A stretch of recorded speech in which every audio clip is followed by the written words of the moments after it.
persona, de les milers de persones de circ que avui tinc la fortuna de conèixer, la primera persona que vaig conèixer, que se l'estimava, que hi dedicava tot el seu talent i abocava la seva passió, no va ser altre que en Joan.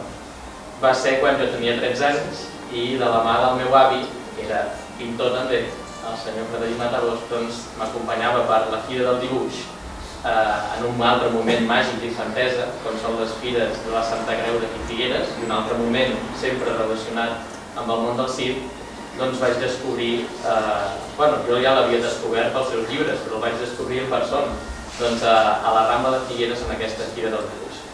Des d'aleshores i fins ara, no només he tingut la sort d'anar a conèixer la seva obra i tota la seva evolució, sinó també que he tingut la sort de tenir un altre tresor per mi molt més preuat, que és la seva amistat i la seva companyia. I de fet, si hagués que hem tingut ocasió de veure, ni que fos almenys a nivell de cinema, de documentals, la figura del Charlie Riddle, i hagués que hem tingut la sort de conèixer l'obra del Joan, sabem que la gestualitat i la plasticitat d'un i altres no podien fer més que algun dia trobar-se i a partir d'aquest moment de trobada ja no deixar-se mai de la mà.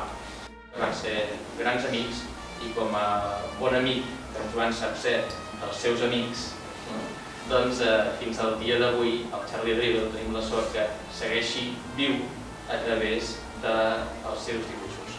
Si el cor i l'amistat del Genís, l'obertura de portes i de braços de la Dolors, aquí estem, aquí hem fet aquesta petita mostra, que si no està prou a l'alçada del que voldríem, quan siguem més grans ho farem millor. Gràcies.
L'any 59, aquí a Figueres, vam fer una exposició amb altres dos companys, que era el primer saló del circ.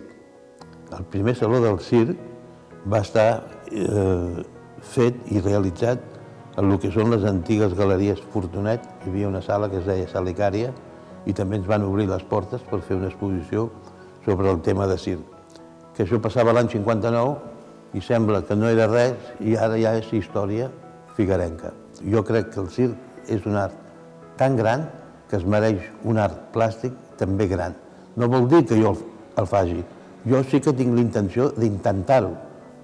Els resultats estan aquí i aquests resultats que hi ha aquí, d'aquestes mostres, són de diferents èpoques i de diferents moments i de diferents circs i diferents procediments. Una exposició no deixa de ser una obra de màgia. Trenco un tros, un altre tros, un altre tros, així. Te'n deixes el tros aquest? Sí. Molt bé. Pots tancar-lo. Molt bé. Aquí i aquí.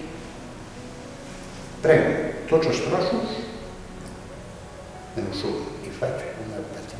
I ara tens que fer una bufada màgica. Deixem la boleta aquí. Tens que bufar, bufar. Bufar. Molt bé, bufar. Aguanta aquí, aguanta. Així és que s'ha quedat una miqueta. S'ha quedat una miqueta.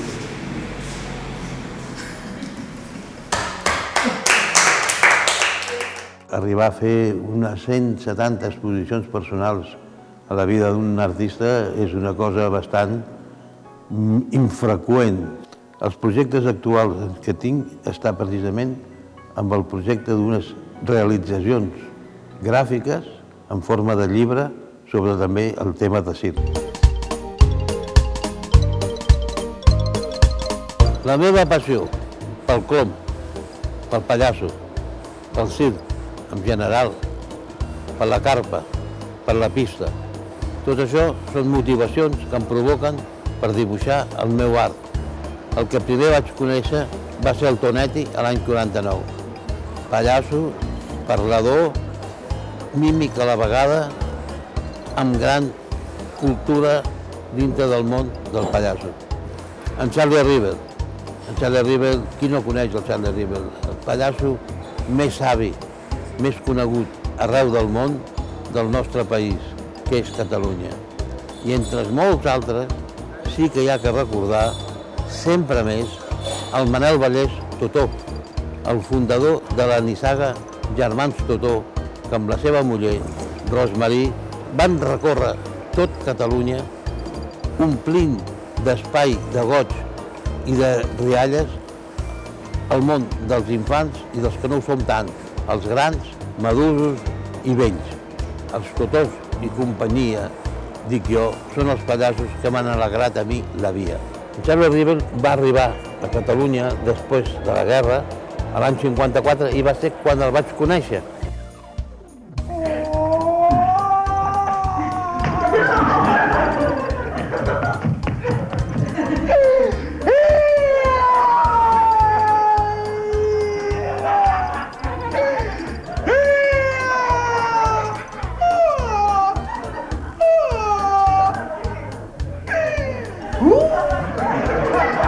Charlie River vam continuar l'amistat fins que es va desaparèixer d'aquest món i a més, el Charlie River encara està perenne en la meva obra i en la meva tasca plàstica i dibuixística.